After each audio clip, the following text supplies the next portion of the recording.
What's up, what's up, what's up? Salut les gars, salut les go. On est de retour dans la capsule avec un nouvel épisode. La semaine s'annonce, pas la semaine, le week-end. Le week-end s'annonce chaud. La semaine dernière, le week-end aussi était chaud. C'était dingue. Mais avant ça, on va parler des deux week-ends, le week-end dernier et le week-end qui arrive en MMA, UFC particulièrement. Mais avant ça, on va s'arrêter à la boxe et on va revenir. Il y a un truc, on a laissé passer à cause des émotions. La gueule de bois. Les émotions étaient encore fortes. Donc, on ne pouvait pas parler de ça, mais bon, on va revenir dessus et on va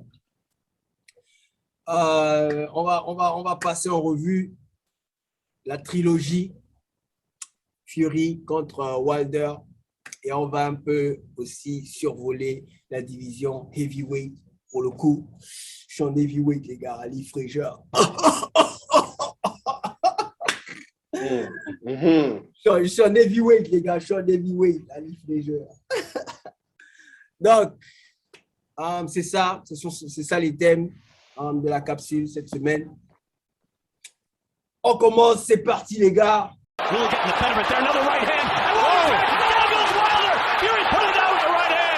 And so he's doing a lot of pushing. Wilder!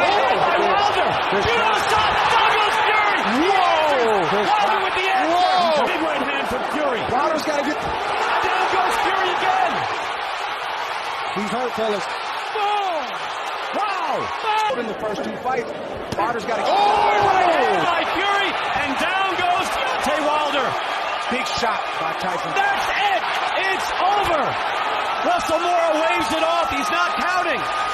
The Gypsy King is the heavyweight champion of the world. In an all-time great. Donc, on commence avec la trilogie, l'un des fights les plus mémorables de l'année. Fury contre Wilder. Le combat s'est soldé par un KO au 11e round de Fury, Tyson Fury. Et Fury a complètement mis tout le monde d'accord. Il n'y a plus rien à dire. Le combat, le débat est clos. Fury, champion du monde, WBC, il a conservé sa ceinture qu'il remettait en jeu pendant le combat. Donc, il a conservé sa ceinture. Les gars, vos impressions sur le fight? On commence avec qui veut passer? Johan, let's go. Censé commence, hein? Ouais, tu veux dire quoi, man? Wilder s'est fait bastonner. Non, mais bon, on a quand même eu, on a eu un beau combat. On retient de Wilder quand même l'endurance, le courage. Le courage, man, parce que après, je crois, le quatrième, il met Fury, je crois, 2 fois au sol, non? Au sol, ouais. Ouais. En fait, le game plan au début, c'était genre bien laisser le gardien à distance. Il prend, je crois, à un moment donné, Fury rappelle en fait que mon ami, ce ne sera pas un combat facile. Hein. Et il a tellement été sonné, dès qu'il revient, en fait, le game plan, c'était oublié. C'était fini là. Là, il n'y avait plus de game plan, il n'y avait plus de rien. Là, on a retrouvé Wilder qu'on connaît, man. C'était maintenant la survie. Et au quatrième, je crois, quand ils envoient en fait Fury au sol, je me dis quand même que wow, là, peut-être, en fait, c'est fini là. Là, maintenant, Wilder va prendre l'ascendant. Mais je ne sais pas, en Fury, ce n'est pas normal, man. Il est sorti de là, revenu au 5e, en fait, comme si de rien n'était, man. Et là, maintenant, il a déroulé sur Wilder, man. Il a enchaîné, man. À un moment donné, je me disais, genre, mais il va encore arrêter le combat ou quoi? C'était chaud. Mais tu vois Wilder qui est là, qui résiste. On a eu quand même un des plus grands, je pense, combats, en fait, de la catégorie, en fait, heavyweight, en boxe. C'est bon, le résultat, moi je team Wilder, le résultat fait mal. Avec tous les sorciers que nous cherchons dans le groupe là. Mais bon, c'est compliqué à dire, mais Fury mérite en fait sa victoire largement. Là, on ne va même pas discuter comme lors du premier combat. Le deuxième, il a déjà écrasé Wilder. Là, le troisième, largement au-dessus, en fait, à part peut-être Largement le au-dessus premier et le encore. quatrième round, en fait, largement au-dessus. Non, on ne peut même pas discuter, largement au-dessus. À part peut-être le premier et le quatrième, comme je dis, en fait, où Wilder était peut-être devant, mais pour le reste, là, il a déroulé, man. Il a Ouais, montré, en fait, qu'il est l'homme à abattre dans la division. ouais. Il est l'homme à abattre, c'est tout. C'est lui le king. Donc, on va maintenant voir ses prochains combats. Il doit affronter, je crois, maintenant, il doit affronter qui, là? Dylan White, non? Il va affronter, bon, c'est pas encore sûr, il va affronter Dylan White. Après, selon peut-être la réunification avec Usyk ou AJ. Et après, on pourra peut-être maintenant commencer à parler de lui comme l'un des meilleurs heavyweight en fait de l'histoire. Là, c'est. Je ne dis pas le meilleur, hein, je dis bien l'un des meilleurs. Non, Là, non, je n'ai rien dit. là, Ah, ouais, c'est impressionnant en fait. La performance de Fury est impressionnante. Ah, respect. Ouais, parce que Rien d'autre même à quand dire, on en se fait. fie, à la carte, avant de donner la parole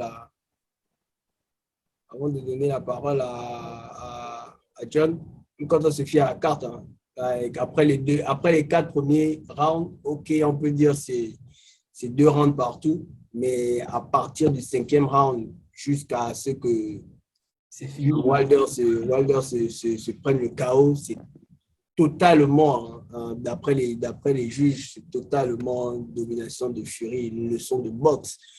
John, what do you think? Il a joué de son poids, man. Il a fatigué. Il a fait genre ce qu'il fallait faire. Ouais. en fait, le combat là me fait penser. Tu vois, avant un examen, en fait, tu as une matière et tu révises en fait ton cours. Et le prof t'interroge sur la partie que tu n'as pas révisée là. Ouais. Le combat là m'a fait penser à ça. C'est-à-dire que dans les 2 previews qu'on avait faites, je disais que je voulais voir à quoi ressemble un Wilder qui est calme et qui suit en fait les consignes du coach. Parce que le premier, à un moment donné, tu sens que avec l'émotion, il a envie d'arracher la tête du gars. Le deuxième aussi, pareil. Et le troisième, il arrive, il est beaucoup plus calme. C'est-à-dire qu'il cherche systématiquement le body en fait. C'était body shot, body shot. Et, sauf que, comme Johan disait, à la fin du premier round, il se prend un crochet, mais clean shot, et qui change en fait toute la dynamique du truc. C'est-à-dire qu'il revient et il ne récupère pas, mais alors pas du tout. Et la suite, en fait, c'était la conséquence de la fin du premier round. C'est-à-dire que ça a changé la dynamique de tout le combat. Et Fury, et c'est là où tu sais en fait que Fury c'est là où tu vois les excellents boxeurs. C'est-à-dire que, pour faire un parallèle avec Petr Yan, on va parler de MMA tout à l'heure, c'est-à-dire qu'il a compris là où Wilder voulait en venir, très rapidement. C'est-à-dire, OK, c'est ça ton game plan, viens, on va boxer autrement en fait. Ouais. Et il a fait ce qu'il a fait lors des 2 premiers, surtout du second, c'est-à-dire qu'il a empêché Wilder de s'exprimer. Parce que Wilder, en fait, lui, il veut préparer la droite. Donc avant, c'était genre jab, jab, fin de jab, et il envoie le missile. Donc là, il essayait de varier les zones de frappe, sauf que Fury l'empêchait de s'exprimer. Fury boxe en clean, il arrive, il pèse sur le gars. Et le plus drôle, en fait, c'est que Wilder, il s'y attendait, parce que dans une interview, il arrive, il dit « Je bench press 150 ». Ouais. Donc, le poids de Fury, là, en fait, s'il vient se coller contre moi, il essaie de boxer en clinch, je vais soulever ça. Sauf que ça ne s'est pas passé, c'est ce que Fury a fait. Et tu te rends compte que la théorie et la pratique c'est sont 2 choses différentes.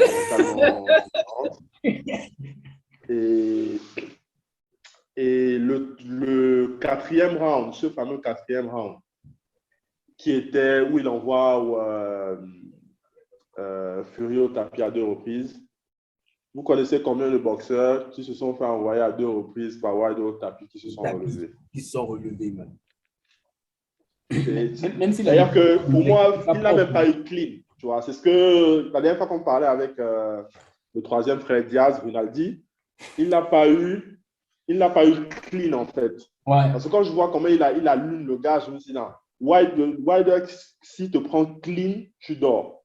Yeah. Sauf que là, en fait, j'ai eu plus l'impression que c'était une sorte d'intérieur qui est arrivé violemment, mais c'était pas clean. Clean. Et là où tu te dis que Wilder n'avait plus de jus, parce que quand Fury se relève, il n'arrive même pas à gérer la distance pour récidiver. Ouais. Ça y est, qui s'est dit, si je me couche pas au quatrième, tu sentais que c'était fini. Et derrière, ce qui s'est passé, rouleau compresseur. Fury, en fait, Wilder, il ne boxait plus, il a tenu sur ses jambes au courage. Ouais. Donc, en fait, il faut louer le courage. C'est-à-dire que le mec, il a dit un truc, il a le bout de sa logique, il dit, je suis prêt à mourir sur ce ring-là. Mes enfants savent que quand papa va sur le ring, papa est prêt à mourir. Et il était prêt à ça parce que le gars est mort depuis. Ouais. Il est mort depuis le quatrième, en fait, il est mort. Mais il y avait toujours quelques trucs parce que Fury n'arrivait pas à le coucher jusqu'au 11e là. C'est j'en vois, mais le gars est encore là. Mais il y a toujours la droite parce qu'on ne sait jamais. Ouais. Et parce que les gars vous disaient après le combat, la justification, mais il s'est cassé le poignet. Ça, c'est un fait. Le mec, il est en chirurgie, on a opéré. Ça, c'est même pas une justification, c'est un fait. Et peut-être que c'est pour ça que c'était pas aussi clean quand il l'a envoyé au quatrième. Va savoir, mais voilà. Mais les faits sont là. Fury, domination totale, statistiquement parlant. Bon, maintenant, on va se reposer comme le frangin, on va se reposer et puis voilà. Ce qui nous amène à la suite, en fait. De là où allons-nous, côté Fury. La suite pour Fury. Bon, on annonce Dillian Whyte. C'est pas encore concret. Mais bon, est-ce que en fait, la conversation autour de ce combat m'emmène à me poser la question si, ok, est-ce qu'il est temps, tu vois, de donner la chance à cette vague des nouveaux heavyweight qui est en train de surgir là? Est-ce qu'il est temps de leur donner leur chance ou bien on se focalise encore sur le débat que tout le monde, ou bien sur les combats que tout le monde veut voir, que ce soit Fury, Wilder ou bien Fury, Joshua? Vous pensez quoi de ça en fait? Est-ce qu'il est temps de donner la chance à la vague des nouveaux heavyweight, les Dillian Whyte, Tony Yoka. Ne vous moquez pas de Tony Yoka, il est mort dans le pied les classements. Hein. On a vu ça, mais ouais, moi, c'est qui m'a même surpris en fait. Ou bien on donne encore la chance aux fans d'espérer cette fois-ci un Fury Joshua.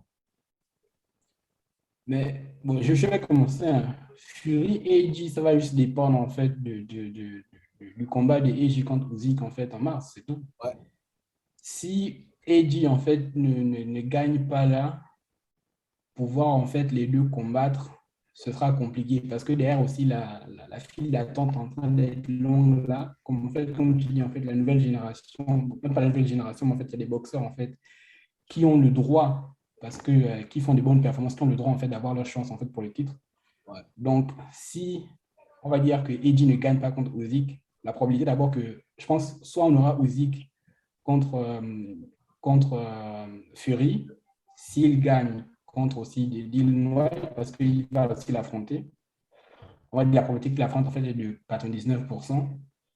Maintenant, si à ce moment en fait la réunification ne se fait pas, ce sera long, man, parce que dans toutes les fédérations en fait, il y a des boxeurs qui tapent à la porte. Et même votre boxeur préféré, Tony Yoka, n'oublions pas qu'il est dans le top 10, je crois que c'est WBC, non? Donc lui aussi, à un moment donné, s'il enchaîne encore s'il a enfin des gros combats et qu'il gagne, à un moment donné, qu'on ne veuille ou pas, il sera un prétendant, un candidat en fait sérieux. Donc, pour moi, le combat AJ en fait contre Fury peut se faire si et seulement si Edgy gagne contre Usyk. Après ça, en fait, il faudra laisser la chance aux autres. C'est tout. Ou bien on va encore attendre peut-être 2 ans si Fury ne se retire pas. C'est aussi ça le truc. Parce qu'à un moment donné, s'il bat par exemple un Usyk et qui fait la réunification, tu peux partir là comme un des goats de la catégorie. Ouais. C'est exactement ça.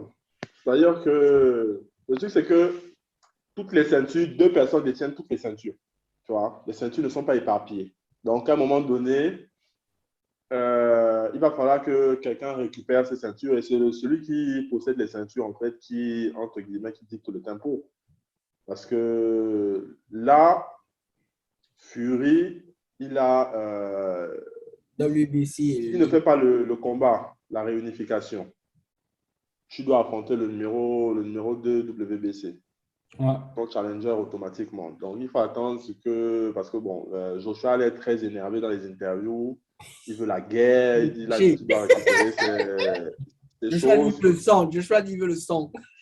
Voilà. Donc, ça va. Il est sur la même longueur donc Nanga Yohan. Yohan aussi veut le sang. Donc, ça va. Et c'est en fonction surtout de ça. Mais si ça ne se fait pas de suite, Fury va devoir, à un moment donné, combattre. Il y a les... Comment ils s'appellent? Il y a les gars comme... c'est quoi son nom déjà? Les Michael Hunter qui sont là, qui sont dans la KT, en WBC. Et il va falloir combattre ces gars-là. Donc, en fait, ça va surtout dépendre du rematch ou pas. S'il n'y a pas de rematch, il va falloir avancer. Et tu peux avoir droit à une réunification. Moi, je voudrais voir une réunification. Là, de suite, je ne dirais pas non à une réunification. Et il faut maintenant, c'est aux 3 de décider. Et si les 3 ne se décident pas... Tu veux toujours voir Fury Usyk? Oui, oui. Moi, ça ne me dérange pas. Hein. En fait, le truc, c'est celui qui a les ceintures, ça veut dire qu'il mérite. Ouais. Moi, c'est comme ça que je vois le truc, en fait. Parce que si tu veux, parce que les gars qui sont là, quand on te donne ta chance, si tu prends les ceintures, c'est toi le patron. Ouais. Maintenant, les élèves sont là dans la classe, lèvent la main, et puis on te désigne. Passer. Ah, c'est aussi simple que ça. Ouais. Ah. Bon, par contre, bon, ça c'était genre la suite pour Fury. Maintenant, la suite pour Wilder, après qu'il revienne de son opération pour les mains. Vous voyez quoi? Moi, je me disais, on n'a plus espoir, ou bien, bon, on a toujours espoir de voir Fury, Joshua. Mais côté Wilder, c'est plus réalisable aussi si, comment on appelle, Joshua perd contre Usyk. Est-ce que vous ne pensez pas que le prochain combat à faire, si Joshua perd contre Usyk, est-ce que le prochain combat à faire, ce n'est pas Joshua Wilder, parce que les deux reviennent défaites? Et c'est là, quoi, s'il y a moyen de faire un Joshua contre Wilder, c'est là l'opportunité, quoi. Ça prend trop de temps. Ouais. Ouais, parce que Wilder, en fait, il revient quand? Il revient, sa suspension, bon, son arrêt maladie, on va appeler ça, ce que j'allais dire suspension, mais son arrêt maladie, c'est mars-avril, je crois avril, si je ne dis pas de bêtises. Et ça, c'est genre où tu es autorisé à combattre. Ça ne veut pas dire que tu reviens en avril. Donc, il faut te réentraîner. Entre-temps, il se peut que Joshua combatte. Et s'il y a des dommages, parce que là où il veut voir le sang, là, il y aura du sang. S'il y a des dommages, ce n'est pas avant la rentrée ou fin d'année 2022. Donc, est-ce que Wilder a envie d'attendre? Ou nous, on nous dit, regardez, on va regarder, hein, mais est-ce que Wilder a envie d'attendre la fin d'année 2022 pour pouvoir combattre Joshua? Entre-temps, il y a des éléments aussi là qui cognent à la porte. Il y a des éléments intéressants. Mais pour Wilder aussi... Vas-y. Tu disais, pour Wilder, en fait, une des raisons qui pourrait faire en sorte qu'il puisse attendre Joshua, c'est parce que Joshua, en fait, il est très, très, très, très, très bankable. Exactement. Tu vois. Joshua, il remplit... la dernière fois, je crois qu'ils étaient en fait au stade son combat contre c'était au stade de Tottenham, en fait. Je crois que c'est quoi, 80 000 places. Il remplit tout. Il remplit. Donne un stade, il remplit. Donc, et on va pas se mentir, c'est avant tout, ils sont là avant tout pour faire de l'argent. Donc, à un moment donné, si les chiffres derrière le chèque sont assez gros, tu peux attendre. Donc, ça, Wilder aussi peut réfléchir comme ça en se disant que, parce qu'il a quoi, un an de plus que Fury, non, Wilder. Donc, il a quoi, 35, Ouais, 34, 35 ans. Il est de 85, ouais, ça peut être 36 ans. 36 ans. Fury est de 88, si je dis. Fury a 33 ans. Ouais, et Joshua est de Et moi, je me disais 89. Fury était le plus grand des deux.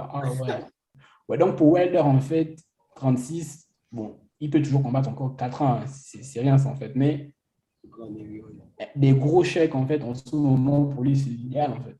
Vu qu'un combat pour le titre, c'est pas tout de suite, en fait, tu vas avoir un autre combat pour le titre. Là, même s'il est toujours en fait dans le top, je crois qu'il est toujours dans le top. Il est toujours dans le top. Après, je pense qu'il est dans le top parce qu'il a livré des guerres. Hein. Voilà, en fait. Et lui aussi, quand même, il reste manquable, c'est toujours quand même Wilder. Donc, et puis, avec le dernier combat qu'il a fait contre Fury, tout le monde était là, genre, waouh, tu vois un peu. Donc, AJ, en fait, John Wilder, c'est un combat qui va remplir un stade et qui fera beaucoup, beaucoup d'argent. Donc, en fait, c'est la seule raison pour laquelle Wilder pourrait se dire pourquoi pas attendre en fait AJ. Mais après, est-ce que AJ a intérêt à affronter Wilder? Lui qui a eu peur quand il avait les ceintures d'affronter Wilder, est-ce qu'il va accepter sans les ceintures d'aller ma prochaine question. Si vous êtes Wilder aujourd'hui, est-ce que vous prenez un autre tueur à gage ou vous prenez quelqu'un que vous allez décoller très, très rapidement? Qui va vous faire décoller. Parce qu'il a pris des chocs. C'est quoi en fait, ça dépend de ses objectifs. Si son objectif à lui, c'est de avoir en fait, une chance pour un titre, c'est-à-dire, je pense, parce que je me rappelle, avant d'avoir sa première chance de titre en 2015, il a galéré. Hein. En fait, ce n'est pas quelqu'un à qui on a donné vite un combat. Donc, si son objectif, là, en fait, c'est d'avoir encore une chance, c'est-à-dire, je pense, dans 1 an et demi, peut-être voire 2 ans, là, quand tu reviens d'abord, tu prends quelqu'un que tu vas vite mettre au sol pour dire, en fait, aux autres, et écoutez. Mais le problème, tu prends qui? Tu ne peux pas taper en bas du tableau. Il y a les Joyce, il y a les Michael Hunter. Bon, il a fini avec Ortiz, donc Ortiz n'est plus dans la conversation. Il y a, comment il s'appelle? J'ai cité Joyce, j'ai cité Hunter. Tu vas taper. Il y a Dylan White. Il y a Luis Ortiz, parce qu'à un moment donné, on parlait beaucoup de Luis Ortiz. Et je pense même que si ce n'est pas AJ, ça va être Ortiz. Sauf que Ortiz, mon gars. C'est un combat difficile. Il y a mon gars, them hands. Mais pourquoi pas aller taper le Yoka? Le problème, c'est Yoka, c'est pas. En fait, c'est pas pertinent actuellement. Ouais, c'est ouais. Le truc, c'est que Yoka n'a pas encore pris. Il faut que Yoka prenne aussi quelques tueurs. Et tu ne viens pas. Parce que mon gars, il faut gagner ses galons. Ouais. Pour l'instant, là, il ne faut pas se laisser leurrer par le classement. Il faut gagner ses galons. Il y a des gars intéressants là pour lui. J'ai beaucoup de combos là pour lui. Hein. Ouais. J'ai beaucoup de combinaisons pour lui. Il avait déjà affronté Dylan White, non? Non. Ou bien c'est. Non, c'est. Il a affronté Dylan White et il est vivant. On disait dans le classement. Tu parles de Yoka ou tu parles de. Non, je parlais de Yoka. On parle de Yoka. Hein? On parle de Yoka. Yoka, dans le classement des heavyweights, on disait qu'il avait aussi affronté un boxeur qui connaît aussi l'ascendance en ce moment. Mais c'était pendant les Olympiades, ouais, je pense. Soit c'est Joyce ou bien. Oui, il a affronté. Ouais, mais ça, c'est avant de passer pro. Ça, c'est il y a longtemps. Ouais. Pardon. Il a affronté Joyce. Mais Joyce, mon gars, c'est plus le même niveau. Hein. Mon gars, c'est plus le même niveau. Aujourd'hui, pourquoi pas? Pourquoi pas, tu vois? Ça peut être super intéressant déjà pour lui. Et si tu le bats, Joyce, il est aussi sur la liste d'attente pour une chance mondiale. Donc, pourquoi pas? Le petit Dubois. Ouais. Ça a du sens. Parce que Joyce a gonflé l'œil de Dubois. Ouais. Ce serait intéressant que Yoka croise le fer, comme dirait quel journaliste gabonais qui disait tout ça. Bref. Ce serait intéressant que les deux s'affrontent. Ouais. Par exemple. Ouais. C'est un petit qui, je crois, avant sa défaite, c'est un petit qui a aligné les KO. Et tous les grands là le disaient de lui déjà, ah, ça c'est le futur. Wilder disait, non, j'aime beaucoup le petit Dubois. Fury aussi, on avait dit beaucoup de bien. Donc, ce sera intéressant si Yoka. Parce que mon gars, parce que le classement que tu as aujourd'hui, hein, tu peux plus regarder derrière, tu es obligé de regarder devant. Et devant, il y a des lions, il y a des loups. Ça, c'est le monde de Narnia. Tu es obligé d'aller là-bas. Quand tu es en fait Yoka, parce que tous les combats qu'il y a eu jusqu'à présent, en fait, tu vois un peu. Et vu que le classement, on le veut ou pas, en fait, le classement l'a propulsé, en fait, genre, il se rapproche, quoi. Il cogne, le top 10, il cogne comme ça, là. Pour entrer dans le top 10, quand tu es aux portes comme ça, en fait, on doit aussi te donner genre des gars du top 10. Tu vois un peu. Donc, il n'a pas, bon, c'est pas qu'il n'a pas le choix, mais avec son manager, ils doivent trouver maintenant, en fait, un combat qui va faire en sorte un an, pourquoi pas 2 ans, il puisse être maintenant dans les top contenders, en fait, pour avoir une chance pour le titre et tout. Mais il y a un élément là, il y a Hugh Fury également qui est dans les classements, non? Ça peut être aussi intéressant. C'est ça? Depuis qu'il a pris son combat. Hugh Fury, je ne sais pas si c'est le. En tout cas, c'est un Fury. Le petit frère de Tyson. Non, je ne parle pas de Tommy. Tommy, lui, en décembre, il va nous régler la situation de Paul là en décembre. On compte beaucoup sur lui. On le soutient. Je vais me lever pour le coup pour regarder ce combat-là. Non, moi, je vais attendre les highlights. Ça va dépendre du résultat d'abord. Donc, c'était ça en boxe. Sans oublier que cette semaine, ce week-end aussi, il y a Canelo qui combat la même soirée que la carte UFC de ce week-end. Donc, câblez-vous. C'est quand même un gros nom de la boxe. Et c'est ça, quoi. Et plus tard en novembre, et plus tard en novembre, on a le petit frère de Fury qui va casser la gueule de Logan Paul. Donc, ce sont les Fury a déjà averti son petit frère. Donc, ce sont les événements qui arrivent en boxe. Soyez câblés et on reviendra sur la capsule pour en parler. Ce qui nous amène à la carte du week-end dernier en UFC. Carte de malade. Carte de malade. You picked him up and you walked him to the corner to talk to Dana White. What were you saying before you put him down and went to work? I said that I'm the king here.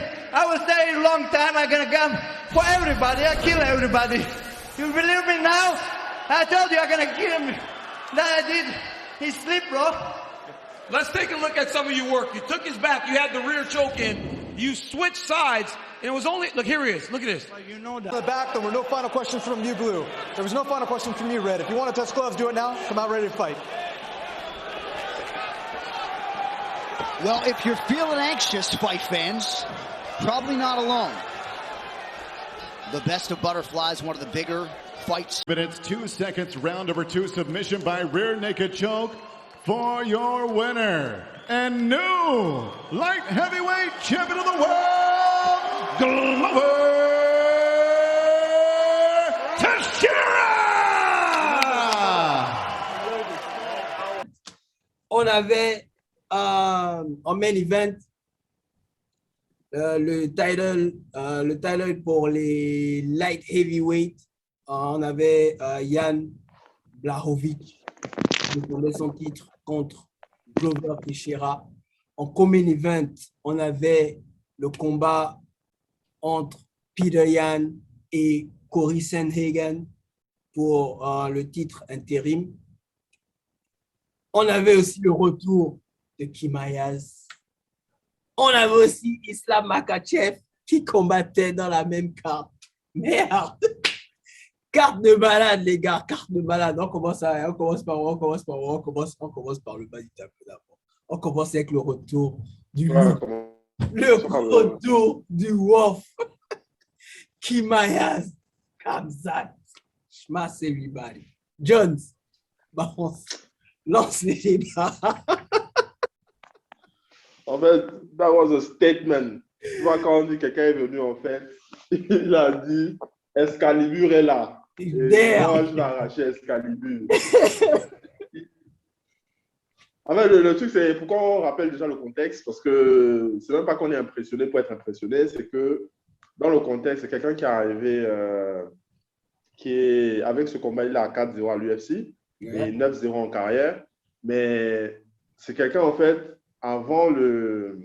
qui avait combattu 3 fois en un mois déjà et qui a été frappé par le Covid et qui a fait une forme sévère de Covid. Il a failli passer, quoi. Donc, il a failli y passer. Donc, carrière, c'est même pas la carrière qui s'arrête, c'est le gars. En même temps. Quoi. Le gars pouvait mourir. Il revient et il dit je vais bousiller tout le monde. Et là, on te donne le 11e mondial. Et moi, je me dis ça va être intéressant. Tu vois, ça va être intéressant, ça va être disputé. Je vois une victoire de l'élément. Mais ce qui s'est passé là, c'était pas une victoire. Non. C'était un manque de respect caractérisé. Merde. C'était un manque de respect caractérisé. C'est-à-dire que ceux qui n'ont pas vu cette démonstration, en fait, je vous invite à aller voir la démonstration. Ça ne va pas durer longtemps. Dès qu'on démarre le combat, il fait une feinte de direct, attaque de jambes. Et là, il décolle le gars du centre de l'octogone. Il l'emmène du côté de la grille. Il discute avec le boss de l'UFC. Il lui dit, je suis à domicile et je vais tous les chicoter. Oh, regarde. C'est-à-dire, tout était réuni. Tout était réuni dans cette séquence. En fait, j'étais comme ça. J'étais chez mon grand quand je regardais le combat là. J'avais mon neveu qui dormait. Donc, j'avais le téléphone comme ça. Tout était réuni dans la séquence là. C'était explosif. C'était explosif. Il y avait du showmanship. Il y avait tout. Il y avait du wow. Et quand il arrive, en fait, il arrive au sol, ground and pound. Il a chicoté le gars. Une fois qu'il prend le dos, il passe une première strangulation. Le gars se défend. Une fois, en fait, c'était pas suffisamment serré. Il change de main et puis il conclut l'affaire. C'était une fois qu'il a pris le premier truc qui est impressionnant. Deuxième statistique monstrueuse, c'est que depuis qu'il est à l'UFC, il est à, c'était combien, 256 à 2, 254 ou 256 à 2. Un truc, ouais. 256 coups donnés, 2 reçus. Et ça, c'est son total. Ça, son total strike. Maintenant, si on fight confondu. Si on parle de significant strike, il est à 112 ou 116 à 1. Est-ce que c'est sérieux ça? En UFC, toute ta carrière en UFC, tu as seulement encaissé un seul coup significant. Significatif. Que Dana le programme déjà 2 ou 3 fois en fait sur la même carte. C'est bon. Non, le gars. Il marche sur la concurrence. C'est trop. C'est comme disait Michael Bisping. Comme disait Michael Bisping, il manque au gars 2 combats seulement avant de combattre pour le titre. Moi, après, je dis même pas 2. Moi, je dis le prochain combat, il gagne. Commencez déjà à parler de lui pour le titre. Ça dépend de... Parce que là, ça dépend de ce que les gars veulent faire. Ouais. Je crois que c'est Fernand Lopez qui en parlait dans la sueur mardi. Il dit maintenant, ça dépend de ce que... Il y a la méthode rapide ou on ralentit encore. Si c'est rapide, c'est un combat pour le titre. Ouais. Si c'est on veut ralentir les choses, tu as 2 voire 3 possibilités. Il y a Wonderboy qui va mourir aussi. Que si c'est les trucs de karaté là, mon gars, on va boller avec toi. Je l'aime bien, mais il y a Gilbert Burns également qui est là. Mais après, Parce que pour moi, non, je disais, après ça, c'est dans la catégorie. Parce que Ramzat, c'est 2 catégories, en fait. Parce qu'il disait, il y a la catégorie, il y a la catégorie middleweight et il y a la catégorie, comment on l'appelle, lightweight. Ouais, chez Israël. Il peut aussi aller chez Israël. Ouais. Parce que, je vais oublier de préciser, il a failli rater le poids de 200 grammes. Hein. Ouais. En fait, il a manqué le poids une première fois. Et généralement, quand c'est comme ça, quand tu manques le poids et que c'est pas loin, on te laisse 1 heure pour vous refaire la pesée. Et je pense qu'il a utilisé la technique de Daniel Cormier quand on te pèse la deuxième fois. C'est-à-dire qui consiste à appuyer sur la serviette. Toutes les techniques sont bonnes.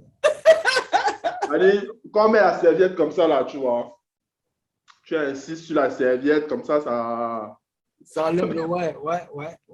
Et les gens disaient ça. Daniel Cormier avait déjà... Bon, il avait dit que non, mais hein, on a vu. Voilà, on fait comme si on n'a pas vu, mais on a vu. Et après, je me dis c'est parce que si c'était pas un combat pour le titre qu'ils ont laissé passer, en fait.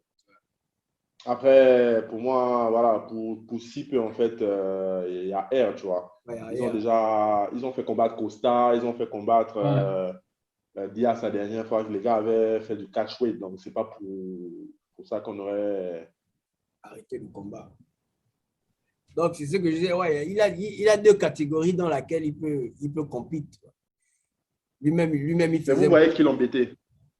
Tu dis? Vous voyez qui l'embêtait. Non, mais en tout cas, dans les deux catégories, là où ce sera dur, c'est chez Kamaru. Parce que, bon, Israël, ce sera dur. Ce sera dur s'il choisit de stand-up avec Israël. Mais s'il va à la méthode que tout le monde sait, tout le monde sait que le point faible d'Israël, c'est la méthode. Le point faible d'Israël. C'est bad. Mais le truc, si stand-up avec Israël, c'est bad. C'est bad pour lui. Moi, ce que je n'ai pas encore vu avec lui, parce qu'il y a ce côté, en fait, où il ne laisse à personne le temps de réfléchir. C'est-à-dire qu'il arrive straight to the point. Maintenant, je ne sais pas ce que ça vaut en 3 rounds, en 4 rounds, ou en 5 rounds. Parce que si tu as quelqu'un qui te pose ces difficultés et qui sait comment défendre les takedowns. Ousmane. Parce que je n'ai pas vu son striking.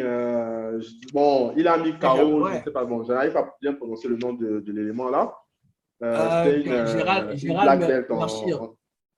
Voilà, merci. Gérald Mercier. Il a mis KO l'élément, mais je n'ai pas vu de... Parce qu'en face aussi, tu n'avais... en face, parce que Mercier, c'est un grappleur. C'est un wrestler. C'est pas un striker, donc tu vois. Je veux voir ce que ça donne. Je trouverais ça intéressant, justement, un gars comme Burns. Ouais. Je trouverais ça intéressant. Je trouverais... Fernand Lopez a parlé de son petit. Après, je me suis dit, de son petit Nassourdine Imavov. Mais je me suis dit, est-ce que tu en parles parce que c'est ton petit ou est-ce que tu en parles parce que tu te dis que le gars peut réellement poser des problèmes à Chimaev? Ça, c'est à voir. Mais pour Imavov, je me dis, il n'est pas prêt pour Ousmane pour l'instant parce que, bon, il y a la hype, c'est vrai. Mais Ousmane... en ce moment, mon gars. Le plus impressionnant chez Ousmane, c'est qu'il y a la stat, c'est 20 takedowns, en fait, je crois, tentés contre lui. Le gars, il a défendu les 20. Parce que on disait de Ousmane que de toute façon, on va en parler pour le combat de ce week-end. On disait à un moment de lui, je faisais partie de ceux qui disaient le striking, c'est pas trop ça. Donc, Jorge Masvidal, c'est sa spécialité. Mon gars. Avec mon gars, heureusement que tu n'as pas vu le gain. Hein. Le striking qu'il a montré contre Rosé la dernière fois. Comme Malgré a dit- C'est tu quelqu'un en fait comme qui tu s'améliore disais, au fur et à mesure, tu vois. comme tu disais, ouais, comme tu disais en off, Ousmane en ce moment, il est en demon time. Bon. Donc, je veux d'abord, personnellement, pour Hamzat, je veux encore voir 2 combats. Ouais. Après, je n'aurai pas de problème à ce qu'il fasse la ceinture. 2 combats encore. Mais si les gens fuient encore, Très parce que vite. les gens ont peur de lui. Hein. Oui, Ça, aussi. en fait. Surtout, et le truc, c'est même pas que ce ne sont pas les gens du top 20, genre en dessous. Non, ce sont les gens Non, du c'est top 10 tout. qui ont peur. Les gens du top Après, 10 ont peur de lui, man. Donc, moi, à la place de ces gars-là, j'aurais accepté. Tu sais pourquoi? Parce que il y a certains gars, par exemple, ils ont peur parce qu'ils ont peur des dommages. Ça veut dire que si on t'arrête pendant un certain temps, tu peux pas faire, tu peux pas manger, tu vois. Ouais. Alors qu'avec Shimaev, l'avantage, c'est que c'est pas beaucoup de dommages. Ouais. Regardez. Ça ne lui pas. Tu tapes, Ça ne lui ça ne lui pas. Donc, tu vas venir manger le gain. Est-ce que Non, mais tu et t'imagines tu pourras recombattre encore dans pas comme il a longtemps. fini lui, là. Tu t'imagines un peu s'il finit un Gilbert Burns, man. Déjà que Burns, tu as perdu une fois contre Ousmane, c'est fini. C'est fini. Après, c'est. Non, Burns, c'est fort, tu vois. Je dis, Au imagine-toi seulement. sol, ça ne va pas être pareil. Hein. Ouais. Après, contre la cage, c'est autre chose. Mais en lutte, c'est autre chose. Mais si c'est du pur sol, je demande à voir. Yo, Ok, Et là, let's le go. prochain combat, ce sera contre Nat Diaz, non? Ouais, le prochain. Oui, mais bon, c'est le prochain. Ce sera contre Nat Diaz. Ça, c'est un moyen d'envoyer Ned Diaz hors du circuit. Ça, ouais. Ça me fait penser quand Mohamed Zidane avait envoyé Rigobert Song à la retraite. C'est-à-dire sur l'erreur défensive, le grand ne pouvait plus courir, Zidane est venu, il a mis le truc. Là, ce qu'il veut faire à Diaz, là, ce n'est pas sérieux. Notre compère. On les voit. Notre compère Rinaldi a dit, moi, je ne sais pas pour vous, mais Diaz va finir Ramzat. On aime tous Diaz, hein? On va voir qui est le cas, on va voir qui est le real gangster. Ok, moi, il n'y a pas de problème, je veux voir ce fight, hein, mais l'issue de ce combat, bon, il ne faudra pas dire qu'on n'avait pas prévenu. Ok, dans la même carte. Dans la même carte, un combat plus tard, il y a Islam Makhachev qui finit Dan Hooker. Dan Hooker qui avait perdu précédemment contre Michael Chandler par KO. Cette fois-ci, c'est Islam Makhachev qui finit le gars en choke. Islam Makhachev aussi, c'est le real deal, les gars. Khabib Junior. C'est exactement ça, il n'y a même pas... Moi, je savais qu'il devait gagner pour le coup et que ça devait finir comme ça. Autre parenthèse, Johan, autre parenthèse. Après la victoire, juste pour rappeler le contexte, Dan Hooker, c'est le capitaine de la team Israël. La team, le gym d'Israël, en fait. C'est le capitaine. Et Israël, avant le combat, avait dit il met tout son argent sur Dan Hooker. À la fin du combat, Islam bouge sur Twitter. Il tag Israël. How much money did you lose? Je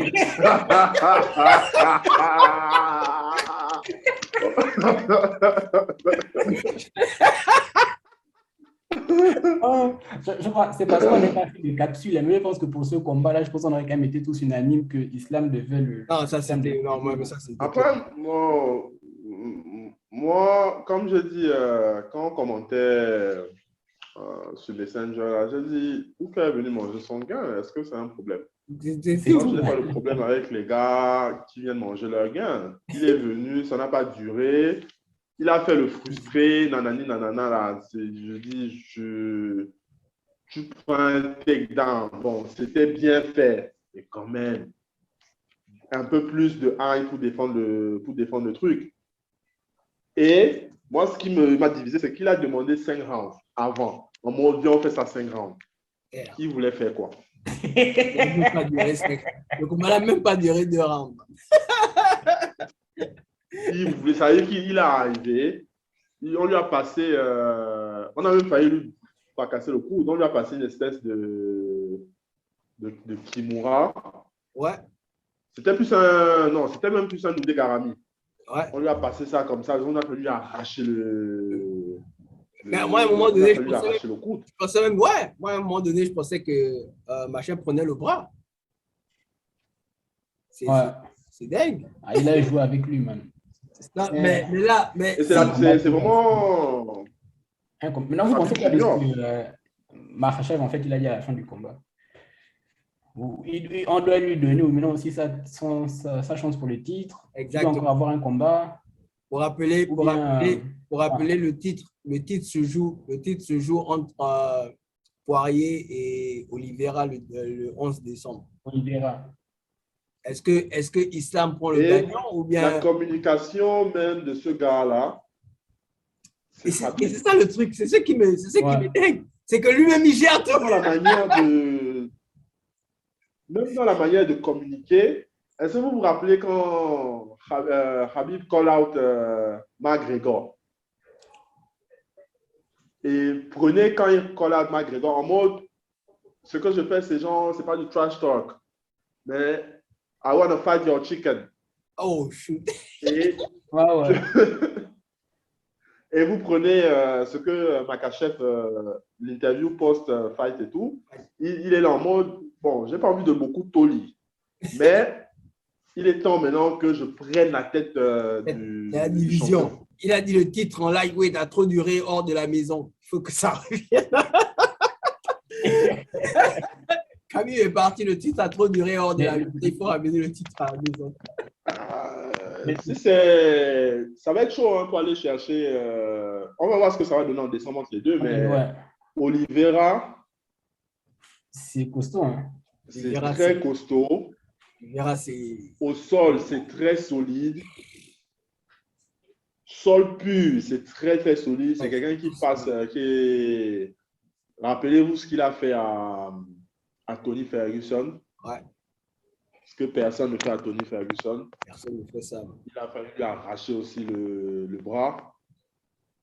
Rappelez-vous ce qu'il a fait à Chandler. Pourtant, il a pris des missiles. Tout ça, et dans la tête. Tout ça, c'est qu'il a perdu le premier round. Man. Surtout après ce qu'il a subi au premier round. Tu survis, tu arrives, tu gagnes le truc et tout. Donc, en striking, c'est puissant. Au sol, c'est encore plus puissant que le striking. En lutte pure, il y a moins. C'est là où ça va se jouer. Et je demande à voir. Ensuite, on avait le combat de la soirée.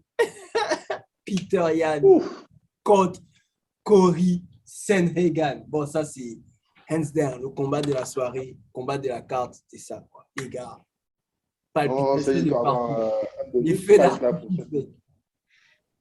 Et le combat s'est soldé par la victoire de Peter Yan. Décision unanime. Peter Yan a dit, il attend, comment il s'appelle? The Funk Master.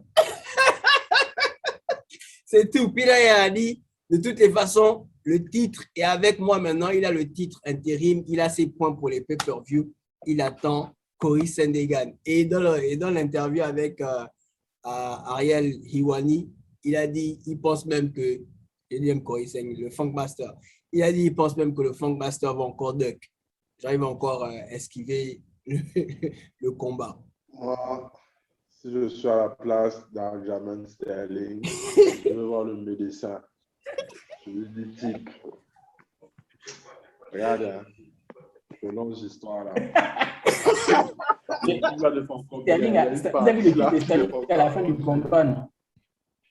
Hein? Le titre de Sterling. Je vous ai montré le titre de Sterling à la fin du combat. Oui, c'est bien. Il travaille peut-être avec un publiciste qui lui dit d'écrire des choses comme ça là. Je t'assure. Genre, il est trop fort. You gotta mean that. Tu peux être sérieux à propos de ça. Hein? Genre, il est trop fort. Si tu es sérieux à propos de ça, mais plus sérieusement, la blessure était grave. Ouais. Donc, l'opération, initialement, en fait, les médecins avaient dit 2022, si je ne dis pas de bêtises. Donc, ça fait que lui, il a dit en mode, je suis chaud, voilà, j'ai le corps mon corps, je me sens un peu mieux, donc j'ai envie de revenir plus tôt. Mais initialement, l'avis des médecins, c'était 2022. Ouais. Donc, si il attend, moi, ça me pose pas le problème parce qu'il y a la santé des athlètes et il ne faut pas jouer avec. Genre, tu veux revenir rapidement pour prouver quelque chose, on va t'arracher encore la tête et puis voilà, cette fois-ci, il n'y aura pas de coup de genou illégal. Hein. On va t'attraper la tête et ça va être... Donc, il faut prendre le temps de bien revenir. C'est pas... Tu as le titre. Ne sois pas pressé, tu as le titre. Donc, moi, c'est ce que je dis. Maintenant, pour le combat en lui-même, avant de revenir à l'arrêt maladie de l'autre, c'était... Peter Yan, en fait, c'est un vrai diesel. C'est-à-dire, il fait ce que Mayweather fait. Hein, Johan? Il fait... C'est-à-dire que... Je ne vais pas répondre à ça. Les premiers rounds, en fait, c'est toujours compliqué. Et il prend le temps de lire le jeu de l'adversaire. Et quand tu voyais Corey, les déplacements de Corey, en fait, donc, ça prend du temps pour lire ce genre de déplacement. Corey est chiant à combattre. Oh. Il se déplace, tu vois ses mouvements de tête, tu ne sais pas est-ce qu'il va changer de garde, est-ce qu'il ne va pas changer de garde. En fait, il t'envoie tellement d'informations et ça prend ce que Sterling a fait contre Yan également, ça a pris 1 à 2 rounds. Ensuite, une fois qu'il a compris quelle était ta stratégie, ton combat s'arrête là et il commence le sien. C'est ce qui s'est passé. Quand il lui a mis le spinning move là dans la tête, ça a changé le... Bon, en plus, c'était même pas... En fait, c'est te dire à quel point le gars est puissant. Ouais. C'était pas clean, dans le sens où tu as les kento qui arrivent sur le truc. C'était genre la main qui arrivait comme ça, tu vois. Ouais. Et le gars, sa tête a commencé à faire des saltos et tout. Salto. Et là, il était en mode... il a développé. C'est là où j'ai mis la défense de Corey quand même. Parce que là, je me disais en fait, over. Quand il a pris ça, non. Quand il a pris ça. Il a tenu. Il a tenu, ouais. Je me suis dit, genre, over. Là, c'est fini, mais il a bien défendu, en fait. Il a amené, à un moment donné, je crois, il retourne même, avant que les deux se relèvent et que Yan, en fait, genre, je crois, il repart sur son dos. En fait, je m'étais vraiment dit, en fait, c'est over, mais fini, en fait. Mais, ouais, Corey m'a quand même impressionné parce que pour moi, ce n'était pas un combat en fait, que Yan gagne en fait, par décision unanime. Le combat était très serré. Très serré. Parce que moi, quand je me suis rabattu sur les cartes, sur le score, et même sur les stats du combat, Corey était devant déjà en total strike et même en significant strike. Corey était devant. Donc, après, Corey a score, je pense, un takedown. Mais je ne sais pas si... bon, en fait, s'ils ont scoré le combat, genre round par round, OK. OK, s'ils ont scoré le combat round par round, OK, Peter Yan a eu ça parce que je pense que c'est Corey qui gagne le premier round, oui. Mais après ça, 2, 3, 4, 5... c'est Peter Yan, quoi. Et si on scorait le combat par rapport au stade, moi, je donnais ça facilement à Corey. Ce qui nous amène au main event de la carte, Glover Teixeira contre Jan Blachowicz. Blachowicz qui défendait le titre en light heavyweight.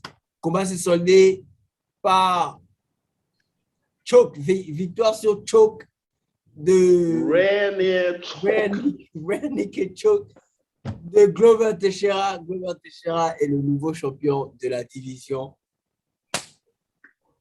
Respect pour Glover Teixeira, vraiment respect. Il a son histoire, une histoire folle, hein, les gars. Pendant longtemps, il était... Problème de visa. Ouais, problème de visa, il ne pouvait pas combattre. Pendant longtemps, il était l'un des meilleurs combattants en MMA à ne pas combattre en UFC. Il arrive, finalement, il règle les problèmes de visa, il arrive au States. il travaille encore dans les mines, des trucs comme ça. Et après, finalement, l'âge arrive. Il fait ses débuts très tard en UFC. Il fait ses débuts très tard. Il se fait doser par, je pense, John l'a dosé, non? Je pense, Ouais. John Ouais. l'a dosé. Et finalement, il gagne le titre à 42 ans, les gars. 42 ans. Il gagne Belle le histoire. nouveau champion. Non, une histoire dingue. C'est une histoire comme ça qui inspire les gars. Ouais. D'abord, merci pour que Jones en fait, soit monté chez les loups. On commence par là, parce que sinon, il sera encore en train, je pense, de marcher sur la division. Et puis après, bon, pour Teixeira, en fait, c'est belle histoire. 42 ans, avec tous les problèmes qu'il a eu, en fait, genre, pour commencer, genre, en fait, à l'UFC et puis tout. Belle histoire. Après, pour revenir au combat, je crois qu'on parlait sur le Messenger. Moi, il disait que Blachowicz, en fait, il est le champion, mais moi, il ne m'a jamais impressionné. C'est vrai qu'il est bon, en fait, en striking et puis tout, mais même le combat contre Adesanya, en fait, je sais pas. En fait, je ne trouvais rien d'impressionnant chez lui, en fait, par rapport aux autres champions qu'on peut avoir, en fait, en UFC. Ouais. Donc, je me dis, mais après, je pensais quand même que bon, le combat sera serré. On ira peut-être genre, jusqu'au 5e round, en fait. Genre, il y aura un des deux qui va gagner, en fait, genre, par décision, en fait. Mais je ne savais pas, en fait, que genre, Teixeira devait genre, le dominer comme ça, même que ce soit au sol, debout, man. Moi, à partir du moment où j'ai vu le combat aller au sol, je me suis dit, voilà, c'est over. Là, c'est fini, ouais. C'est le point faible de Blachowicz, là-bas, c'est Game is fini, over. fini. John, you guys say. En fait, moi, en tout cas, comme vous avez dit, moi j'aime les belles histoires, tu vois. Et son histoire fait partie. Déjà, il rentre dans le cercle très fermé, c'est-à-dire qu'ils sont deux. Donc, ça veut dire à quel point le cercle est très, très fermé. Il y a Randy Couture, qui a été champion à plus de 40 ans, et aujourd'hui, il y a Teixeira. Et voilà, donc il faut saluer déjà cette performance-là. Et en deuxième, pour revenir au combat, j'ai trouvé qu'il y avait un équilibre en fait debout. Il y avait un équilibre debout. C'est-à-dire que c'est là où Blachowicz est le plus dangereux. Et quand il est arrivé au sol, j'ai trouvé qu'il s'est, quand ils sont arrivés au sol, j'ai trouvé qu'il s'est bien défendu. Parce que généralement, quand tu es en position montée comme était Glover, tu as la possibilité de marcher. Tu as la possibilité de marcher sur ton adversaire, sauf qu'il n'a pas pris beaucoup de dommages au sol. Et là, il se dit, à ce moment-là, je n'ai pas envie de revivre ça. Parce que si tu prends comme ça, tu trembles et on te garde au sol, comme ça, tu as perdu le combat en fait. Ouais. Donc, ce qui te reste à faire, c'est qu'il faut mettre le gars KO. Or, là, il se dit, bon, on va gérer les takedowns. Et il arrive, il y a une deuxième attaque où il gère bien. Il arrive à bien toucher également, je crois, sur un crochet. Il arrive à toucher Glover, sauf que quand Glover lui rend l'appareil, suite à un échange et qu'ils arrivent au sol, là, ça devient un peu plus compliqué. Et je ne sais pas à quel moment. Et c'est là où je regrette. C'est dommage pour lui, en fait, au final. Tu te dis, tu vas tenter, en fait, une strangulation qui n'avait aucun sens. Moi, je ne sais pas ce qui te passe dans la tête. Et c'est là où tu vois, en fait, que quelqu'un est dominé quand il commence à tenter les trucs bizarres. Ouais. Il arrive, tu sais, en fait, que tu ne vas pas avoir le coup du gars, mais tu tentes un truc qui rate totalement. Et c'est là où il prend, en fait, il donne le dos. Parce qu'il a, au lieu de te dire, bon, tu es contre la cage, essaie de gérer contre la cage, tu supportes et tu essaies de te relever. Non, lui, il va tenter une clé. Il va tenter le truc qui, tu te dis, je suis resté comme ça, j'ai crié, mais qu'est-ce que tu fais? Et quand ça rate, il se passe ce qui se passe derrière. Le gars, il passe. Après, je ne sais même pas à quel point c'était. Il a dit que c'était serré. Bon, on va prendre. OK, s'il le dit, OK. Parce qu'à un moment donné, ce n'était pas visible. La preuve, Cormier lui a posé la question. Il lui dit que c'était la pression sur la mâchoire, comme ce que Khabib avait fait à Conor McGregor. C'était plus une pression sur la mâchoire que la main qui passe au niveau de la gorge. Il a dit non, c'était clean et tout. J'ai dit OK. Et j'aurais aimé que ça dure un peu plus longtemps. Tu vois, mais voilà. il aurait aimé que ça dure un peu plus. Le pauvre. Non, mais c'est vrai, je me suis dit, voilà, c'est le titre, tu vois. Le titre, tu veux voir un peu plus de guerre. Mais comme Yohan disait en introduction du combat, John Jones s'est monté. Hein. Aucun de ces gars-là n'allait tenir. Il faut qu'ils arrêtent. Non. Parce que même avec les derniers combats de John Jones là, dans la catégorie, aucun là ne pouvait faire. Ouais, ça c'est clair. C'est clair, il a toujours marché dessus. Donc, c'est bien. Maintenant, la défense de ceinture, tu l'as fait contre qui? Parce que, ouais, il faut en parler. Il faut en parler. Tu fais la défense de ceinture contre qui? Comme disent les movies, Enter Jiri Prochazka. Mon gars. Quelqu'un qui n'a pas envie de normalement, c'est de next. Prochazka is the next. Il était même à la pesée. Oui, parce que c'était lui l'option. Ouais. S'il y a un qui descend, pour aller à takeover. Il était à la pesée. Bon. Normalement, c'est à Glover, tu dis au grand, merci d'être venu, grand. Service. Tu es arrivé, c'est bien. Tu as fait une défense de ceinture, c'est bien. Tu vas cotiser pour la retraite, c'est bien. Mais, Jiri là, mon gars. Marche avant. Quelqu'un qui ne connaît pas le frein, il ne connaît pas le... Non, marche avant. Le bouton est bloqué sur la marche avant. C'est quelle qualité de mâchoire, ça? Parce qu'il prend beaucoup de coups. Oh! Et il ne tombe pas. Là, il prend beaucoup de coups, ils sont fous, en fait. Ils sont fous. Là, pour que Glover conserve son titre, amène Jiri au sol. Mais tu vas l'amener comment au sol? C'est déjà bizarre. C'est déjà bizarre quand tu te bats avec lui. De l'attraper, de wrestle avec lui, de l'amener. Merci.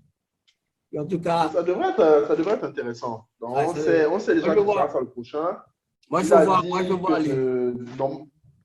veux voir comment les paris s'ouvrent et qui sera favori en fait parce que Glover est champion. Est-ce qu'en étant champion, il sera favori pour le combat?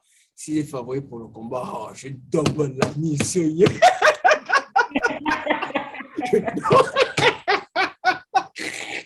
Je double la mise. Est-ce que c'est déjà arrivé dans l'UFC qu'un favori, en fait, qu'un champion ne soit pas favori pour le combat? Ouais, non, je pense pas. Je pense que... Non, je pense pas. Non. Si tu es champion, je pense que tu pars. Est-ce que c'est... De mémoire comme ça... de mémoire comme ça, je pense pas. Non. De mémoire comme ça, je pense pas. Ce sera une première. Peut-être ce sera une première. Peut-être parce que on n'a pas parlé d'un élément. Vous avez pensé quoi du combat de Saint-Denis? Non, mais enfin, tu vas voir pourquoi je dis ça. C'est parce que l'arbitre a été suspendu pour la soirée et ça va être il va se virer. Ouais, il va se faire virer. Mais parce qu'il aurait dû arrêter le combat depuis longtemps. Voilà. Il aurait dû arrêter le combat depuis longtemps. Parce qu'après, tu vas pas remettre tout sur le combattant parce que le combattant, lui, veut se battre. Là, c'est sa nature de toujours vouloir se battre. C'est toi l'arbitre, c'est à toi de veiller sur la santé des fighters. Parce que c'était Saint-Denis quand le Brésilien, c'était qui? Santos? Santos, yeah. À un moment donné, Santos qui le regarde. On fait comment? Je suis en train de parler avec le gars là. Il le regarde et l'arbitre le regarde comme ça, genre en mode. Termine le truc. Et tu as Saint-Denis qui tient. Et qui, à un moment donné, il fuit même. Ouais. Il n'a plus d'énergie pour lever la garde. Il prend seulement les bastos dans le visage. Il a tout pris, en fait. L'arbitre a reçu l'argent pour faire partir le combat jusqu'à la décision. Et le truc, c'est qu'à un moment donné, il a récupéré quand même. Et il a remis en danger le gars. C'est-à-dire que... Non, mais en tout cas, une chose est sûre, c'est que Denis est tough. Saint-Denis est tough. Il est tough. Donc, ce qui nous amène à la carte de ce week-end. A champion's quest is to get to the top, while a great champion's burden is to stay there. Oh my goodness! Oh my goodness! To become the standard of excellence for which the field aspires. And that will do it, and still! To create an ongoing sense of awe, of dominance, of numbers that tell an incredible story. 18 straight wins, the most consecutive victories in UFC welterweight history.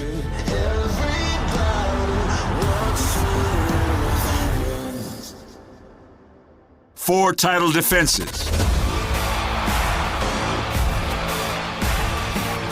Never been taken down in his entire career. The #1 pound-for-pound fighter in the world, and a growing list of contenders awaiting their second chance. I'm coming around the track and I'm lapping these guys. This is just the next step, letting the world know that I am the most dangerous welterweight there's ever been. Tonight, from the hallowed grounds of Madison Square Garden in New York City, the marquee blazes bright as an equal to the throne gets that chance once more. Ready to wreak havoc at the top of the welterweight ranks, to rewrite history in his own hand, and once and for all, even the score. This rematch means more than life itself, and I wake up every single day with vengeance and revenge on my mind. November 6th, I'm getting what's mine. I'm getting revenge. Yet vengeance isn't alone. It's in the fiery depths of a competitor's soul. It's the UFC's first ever Chinese champion who is coming to reclaim what's hers. John Weili has her down! Through force of will and steely resolve. Only the title isn't in ordinary hands. It's in the heavy hands of a most extraordinary champion. And not just in the hands, but in the feet. As we gain the strawweight throne! In the attitude and in the defiance. To take the strawweight title from her is to go to war with Thug Rose. First, it's a barn burner in the lightweight division, as an all-action berserker will be set loose in the Big Apple, and he is ready to lower the boom. But the man standing in front of him doesn't just have equalizers in his hands, he has highlight reels. And he's ready to unleash them. The stage is set for the biggest card of the year, live from Madison Square Garden in New York City. It's UFC 268, Usman versus Covington 2, and it starts right now.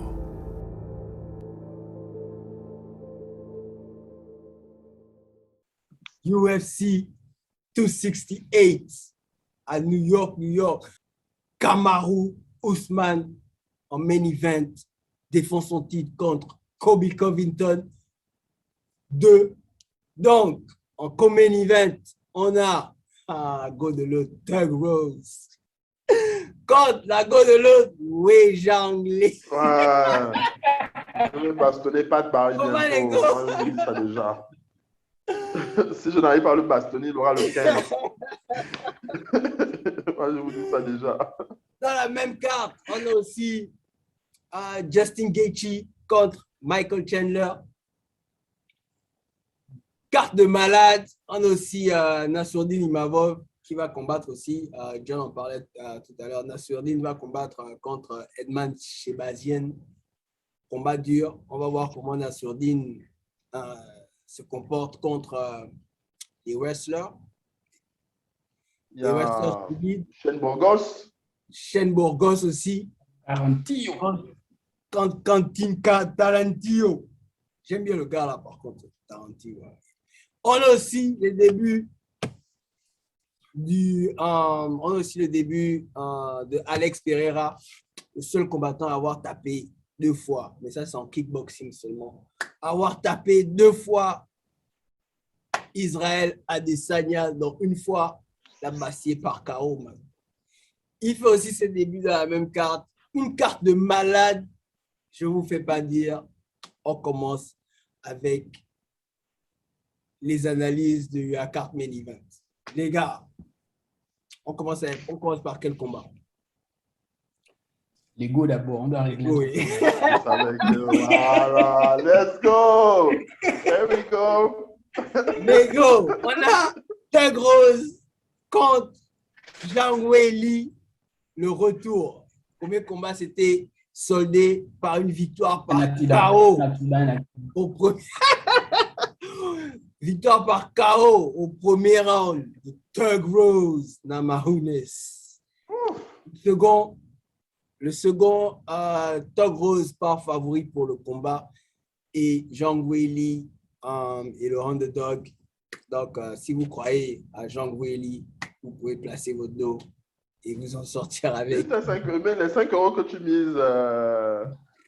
tu mises par semaine pour combattre tous les combats, mis ça. C'est combien? C'est comme toi, tu mises souvent combien? 5 ou 10? 5 euros. Mise le gars là. Il parie pas beaucoup, il parie 5-10.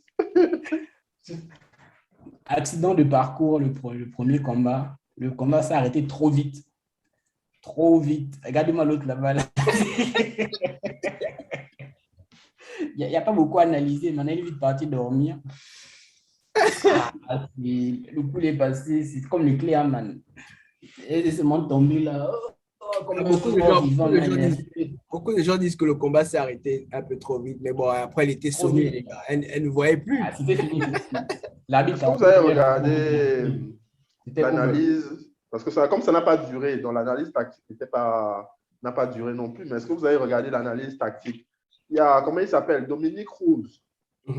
Si vous regardez souvent sur IG et tout, Dominique Cruz qui fait souvent des breakdowns des différentes techniques de combattants et qui a fait un truc là-dessus. Cormier aussi en fait d'ailleurs, en parenthèse. Mais elle attendait le low kick, puisque quand ils ont bien montré ça en fait, étape par étape, elle attendait le low kick. Dans son déplacement, en fait, dans sa défense, tu sens elle s'apprêtait à esquiver. Elle ne voulait même pas check, elle voulait esquiver. Et le truc est arrivé à la tête. Attends, je te montre, Yohan, comment ça est arrivé. Comment ça a pris. Ça a pris comme ça, là. Regarde, tu avais l'agent qui a fait ça, là.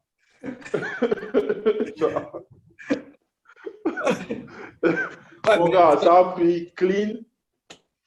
Mais je pense aussi, pour être honnête, qu'il aurait fallu que l'arbitre attende encore 3 coups. Ouais. Mais elle allait les mettre. Parce que le truc, c'est même pas un scandale. C'était parce qu'elle se protégeait, elle ne se défendait pas. Donc, moi, j'aurais aimé qu'elle ajoute encore, genre, tu vois, super necessary. Comme dirait l'autre, super necessary. Vous êtes sanguinaire, les gars. Regarde Ousmane. Quand Ousmane a bolé avec Masvidal. Ouais. Masvidal dort. Ouais. Mais qu'est-ce qu'il a fait? Super necessary. Super necessary. Voilà, il faut vérifier. Il faut vérifier le truc. Et voilà, il n'y a pas. Sur le premier combat, en fait, il n'y a pas. Ça allait très très vite. Ça allait très vite. Sur la revanche. Moi, je pense que ce sera un combat super, super difficile. Ce ne sera pas du tout le premier combat. Il y aura SS là où elle a fait des erreurs. Et Zhang Weili, en fait, c'est un démon. C'est un démon. Pour ceux qui ont regardé Bloodsport, le 2, là, c'est bon. Ça, c'est l'époque de DVD. Il y a un élément là qui avait affronté, qu'on appelait démon. Il se ressemble beaucoup. Ça, allez regarder ça, il se ressemble beaucoup. En plus, elle a coupé les cheveux, Mani. C'est comme ça, je dis, mais en fait. Là, c'est le feu. Je dis, oh, c'est vraiment un démon. Il y a un élément qu'on appelait démon et tout. Et elle est solide. Elle est très, très solide. Donc, je pense que Thug Rose, c'est Trevor Whitman, tu vois. Et c'est intéressant parce que Trevor Whitman a 3 combattants en main event. Ouais. Il a 3 combattants en main event. C'est-à-dire que c'est comme je disais la dernière fois, l'école de la précision. Il a Justin, il a Tug, il a Kamaru. Voilà, donc c'est ce qui va, je pense que ce sera plus discuté. Ça va être aussi, je pense que debout comme la dernière fois, mais il y aura beaucoup plus de points que de jambes à mon avis. Et je vois Tug Rose terminer le travail au 4e. Voilà, il n'y a pas de... Elle va terminer le travail au 4e. Et pourquoi? Parce que c'est une nana qui connaît, elle connaît ce genre de round-là. Elle connaît ce genre de round. Quand elle a contre Jessica Andrade, le 2, vous vous souvenez, elle avait terminé avec l'œil. Hein. Je pense qu'on avait opéré. Mais la go gagne, pourquoi? Parce que si tu ne la mets pas KO, c'est pas une go qui va abandonner. Et c'est là où Zhang Weili va la finir cette fois-ci. Vous avez vu le combat? Elle est dure au mal. Mais moi, j'ai une question à poser à Yohan. La dernière fois, c'était le gauche. High kick. Là, tu préfères le gauche ou on donne encore... tu préfères qu'on donne à gauche encore ou on donne à droite cette fois? Non. Est-ce que tu as suivi le combat contre Joanna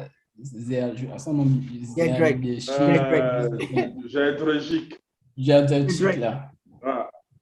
Là, on va avoir un remix de tout combat. Là, Rose, il y aura seulement... Dana aime les boss, non? Là, le visage sera les boss, comme ça, là. Le visage gonflé, comme Joanna, c'était partout. C'était gonflé maintenant, comme ça, comme Freezer. Ça montait maintenant comme si la corne de Freezer voulait sortir. Là seulement, là, elle va moi, je pense qu'on va aller... On n'aura pas un KO, je pense, dans même les 3 premiers rounds. Mais ce qui est sûr, c'est que ce sera debout et ça va lancer seulement les tomahawks. Ça va lancer. On va voir si Rose pourra supporter, là. Les deux sont solides. Hein. Le problème, c'est que on va pas préparer du premier combat. Ça m'a même gâché le plaisir parce que je m'attendais vraiment à voir d'abord un combat genre de feu, le sang seulement qui va sortir entre les deux. Rose nous a surprise. Elle a le pied est parti un peu trop vite. Mais là... La petite asiatique que tu démarres, qui t'encourage à dire des trucs comme ça là. C'est-à-dire, elle est fan de MMA, il a commencé à dire non, il travaille le terrain depuis, il vient maintenant dire non, Zhang Weili, J'espère qu'elle va, après, j'espère qu'il faut qu'elle libère, hein, parce que si on passe encore ses combats sont les boss. Sans compatriote, ça va être chaud pour toi. Hein. Ses combats sont les boss. Je dis ça, ces adversaires ne finissent pas le combat sont les boss. Donc là, quand Rose va finir le combat, là, elle va faire comme Joanna. 2-3 ans d'abord, tu ne vas plus sur le ring. Tu essaies de discuter un peu. J'ai une question. Parce que déjà, il faut que tu donnes ton pronostic. Ouais, parce que moi, en fait, c'est combien là-bas? C'est là, en fait, où moi, le combat me fait peur. Parce que, bon, moi, je suis un partisan, je suis un peu fan de Tug Rose. Mais le combat me fait peur si le combat s'étend, en fait, au 5e round. Et si Zhang Weili décide de ne pas rester debout. Bon, déjà, sachant ce qu'elle a subi, en restant debout avec Tug au premier combat, est-ce qu'elle va choisir encore de rester debout? Ça m'étonne un peu. Et si le combat va au sol, déjà les ground and pound de Zhang Weili, Deng. Bon, Tug Rose a une ceinture en Brazilian Jiu-Jitsu, BJJ, je pense, ouais. Elle connaît. Ouais, elle connaît. Donc, elle peut s'en sortir. Mais les ground and pound de Zhang Weili, elle fait la cogne comme si c'était un homme quand je sors. Donc, si le combat va au sol, j'ai peur pour Tug. Mais bon, je suis avec Tug. Je suis quand même avec La Tug. clé, elle connaît. Elle avait déjà, je pense que c'est comme ça qu'elle avait. Attends. Je me souviens plus si c'était Michel Watterson. En plus, on est à New York. On est à New York, là. Thug Rose, baby! Je ne sais pas si c'était Michel Watterson qui avait été finalisé par Thug. Exactement. En parenthèse, Michel Watterson, je vous conseille aussi son IG. Et... Bien sûr. Karate Hottie, baby. Ah, je me dis, il est déjà là-bas. Il est déjà là-bas. Karate Hottie, baby. Non, je disais, j'avais une question. J'ai entendu Fernand Lopez soulever le problème. 8 man à 3 combattants sur la carte. Ça fait que tu dois préparer les 3 à très haut, de la même manière en fait. C'est toi le coach principal des 3. Et il disait que ça peut poser une difficulté parce que tu n'es pas sûr d'accorder le même temps à tous. Parce qu'il disait qu'une go comme Rose et tout, elle a besoin d'un certain entourage. C'est vrai que son gars que je vais bientôt bastonner, elle est là. Mais elle a besoin d'un certain entourage. Il a également Justin, il a Kamaru. Est-ce que vous pensez de manière générale, non seulement pour Thug, mais également pour les autres, que ça peut avoir une incidence sur les fighters? Si tous n'ont pas le même le même suivi du coach. Ouais. En fait, bon, là, je ne suis pas coach, donc ce sera le coach, celui qui pose le problème. En fait. Donc, je pense qu'il sait de quoi il parle. Mais moi, ce qu'il aurait fallu chercher, c'est est-ce que ce n'est jamais arrivé en fait, qu'un coach présente déjà en fait, 3 combattants comme ça sur une même carte? La première fois, il en avait 2. La fois, il en avait 2. Ouais, la dernière fois, il avait Kamaru. Ouais. Et il avait Thug. Ouais. Ils ont gagné. Oui. Mais là, ça fait 3. Là, ça fait 3, ouais. En fait, les staffs sont souvent tellement grands, gros. En fait, je pense quand même que les gars sont quand même des professionnels. Genre, je pense quand même qu'il a lu, le programme était déjà bien fait dès le départ. En fait, il a su comment les préparer. Il sait où il veut en fait les amener. Bon, de toute façon, Kamaru, quand il commence à se terminer, il a dû lui dire là-bas, bon, il nous fait le combat vite fait, hein. On veut pas que ça dure beaucoup. Je vais charger mon téléphone là. Non, mais bon, sérieusement, en fait, non, moi je pense pas que c'est un problème. Mais bon, c'est lui le coach. En fait, là, je ne pourrais pas dire grand-chose. Je pense pas que c'est un problème, je sais pas. Je sais pas. Donc ça, on verra en fait à la fin de la les soirée. gars étaient chauds. On verra à la fin de la soirée.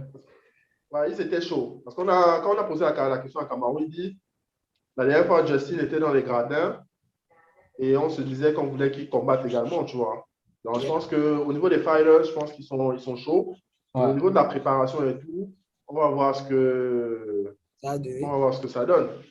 Et bon, ça c'est des trucs qu'on ne peut pas savoir avant, puisque personne ne dit jamais que j'ai une mauvaise préparation avant, toujours après, en fonction des pour et des contre, si tu as reçu des boss ou pas.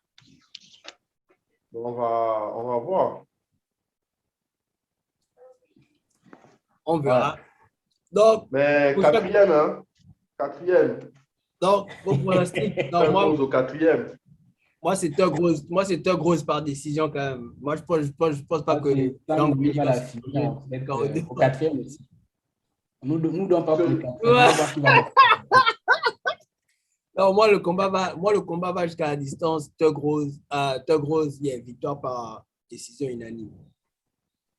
Ce qui nous amène au prochain combat, Justin Gaethje, Michael Chandler. Ça, c'est violence, les gars. C'est violence. Pour moi, là, direct, là, c'est violence. Ce combat-là ne finit pas. Ce combat-là ne finit pas. En fait, ouais. Ce combat-là ne va pas à la décision. Ce combat-là finit. Au premier round, ça finit au premier round. Si ça finit au premier round, forcément, c'est Chandler.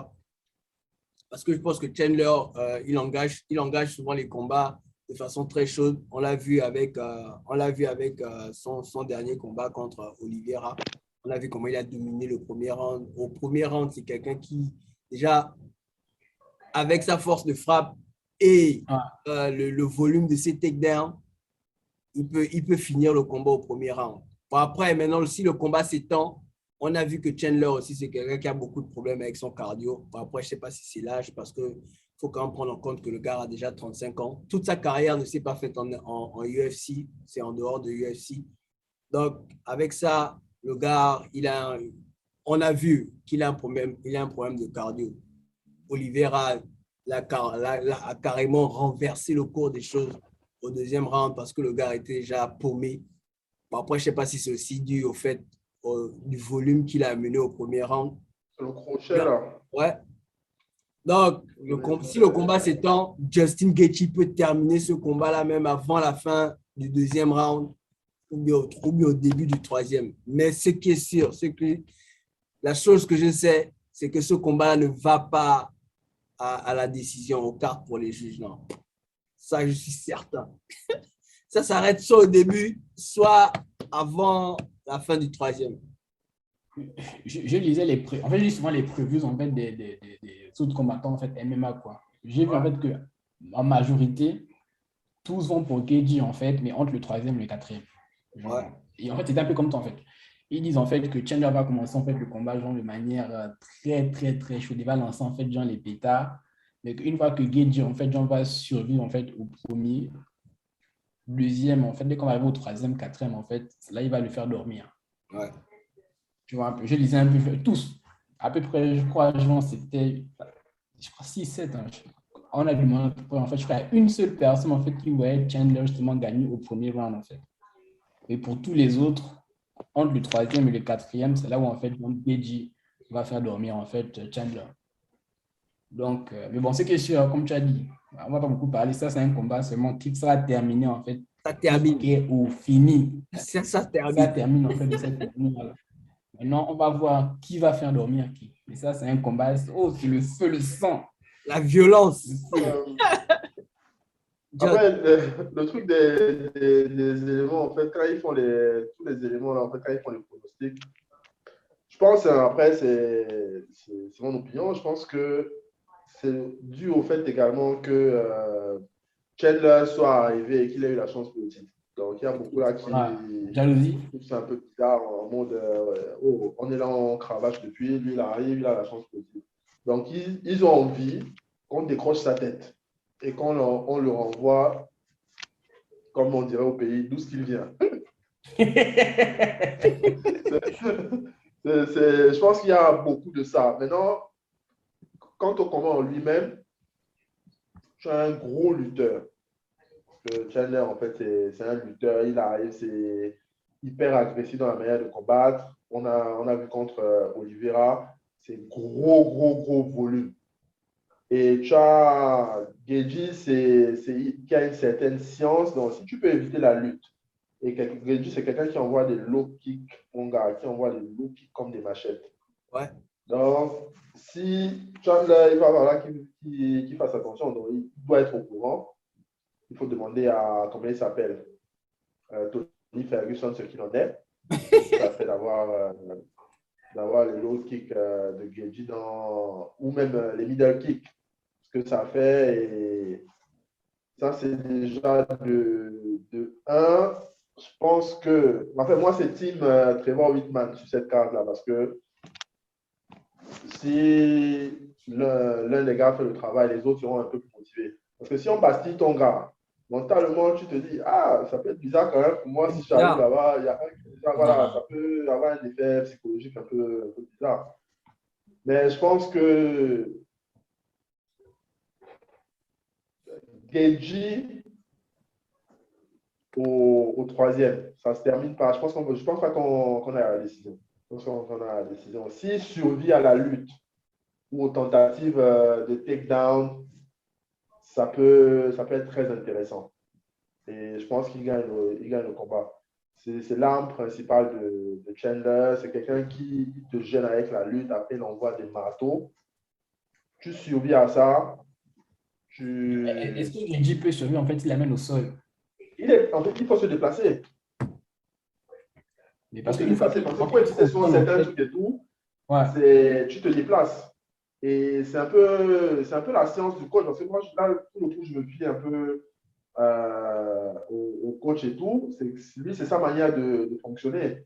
C'est le déplacement. Regarde quand Rose combat, il se déplace beaucoup. Regarde Ousmane, depuis qu'il est chez le gars. Les déplacements d'Ousmane, l'anglaise d'Ousmane, comment c'est plus pareil. Les fondamentaux en fait qu'il avait, comment ça a été développé, je pense que c'est ce qui va emmener à ces gars. Guedes, c'est quelqu'un qui a les jambes, en acier, donc ça va être.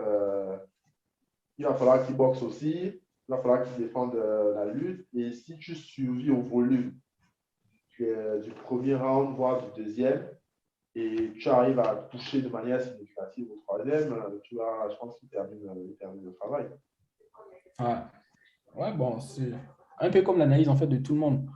Tout le monde le voit en fait gagner entre le troisième et le quatrième. Let's see. Danger du premier round. Je vais quand même mettre ma. Ouais, mais je vais quand même mettre mes 5, ce sera Zhang et puis Chandler. On va. Deux underdogs. Après, c'est. Deux underdogs. Parce que Chandler aussi est underdog. Ouais.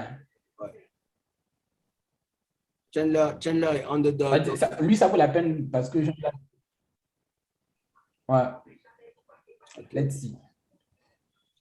Ensuite, le main event. Toi, tu mets sur qui? Toi, tu nous as parlé, tu mets sur qui? Non, moi je mets sur comment on l'appelle? Justin Gaethje. Gaethje. Yeah, Gaethje vainqueur. Vainqueur au début du troisième. Mais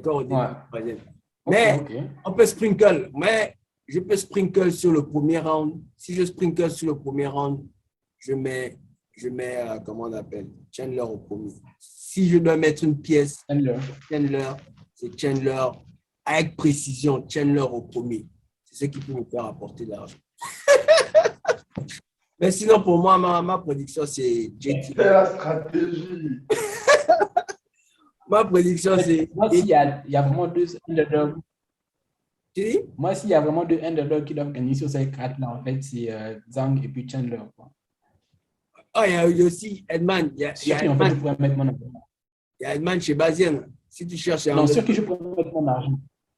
Ouais, mais non, je dis, si tu cherches un underdog sur la carte, Imavov est pas favori pour son combat. Man. Moi, je ne crois pas trop à Imavov. Moi, je peux mettre chez Bazien. Non, laisse-moi les gars de Franck là. Ne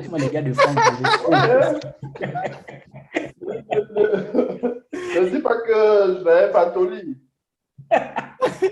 on est à la rue de il ne m'a pas amené. Alors que le blueprint était là.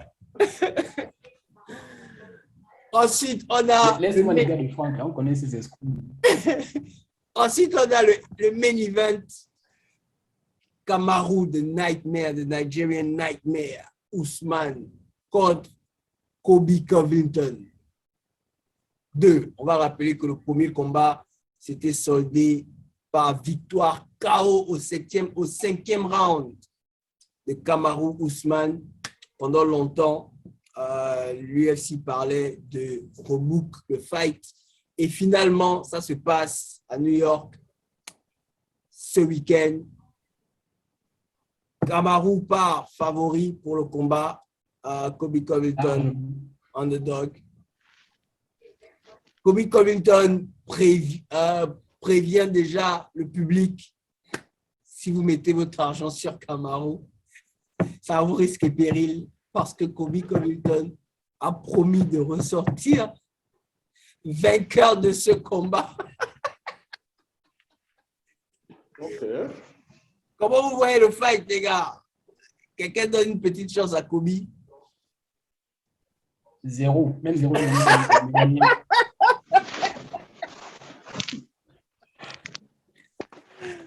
Mais dans le monde MMA, on dit, moi, en fait, et après, c'est ce que moi, je ne comprends pas, en fait. On dit Colby est la seule personne qui peut donner du fil à autant. Parce que j'ai même entendu Daniel Cormier dire la même chose. On l'a vu. Et je ne comprends pas. On dit Colby est le seul dans la division welterweight qui peut donner du fil à retordre à Kamaru Usman. En fait, sur quelle partie, en fait, il est meilleur, en fait, que Usman? Striking. Wrestling. Après ce qu'on a vu, en fait, wrestling. Yeah. It is wrestling, les deux se valent. Les deux se valent. Hein. En fait, je ne suis même pas sûr. Je ne suis même pas sûr vraiment que les deux se valent, en fait. Après, tu vois, après je dis ça, après ils disent ça par rapport au fait que les deux ils sortent de la même école de wrestling, c'est ça, non? Ouais, il me semble, ouais. Ouais, ils étaient ensemble, ouais, ils étaient ensemble je pense à Miami. Les deux sortent de la même région, en fait, de la même école, la même école. Ils appelaient souvent Kamaru Mahari. Et là-bas, ils disent que là-bas, bon, d'après Kobe dit que là-bas, Kamaru sait lui-même. Moi, de ce que j'ai vu, en fait, il n'y a, que ce soit striking, wrestling, en fait, Kamaru est trop loin.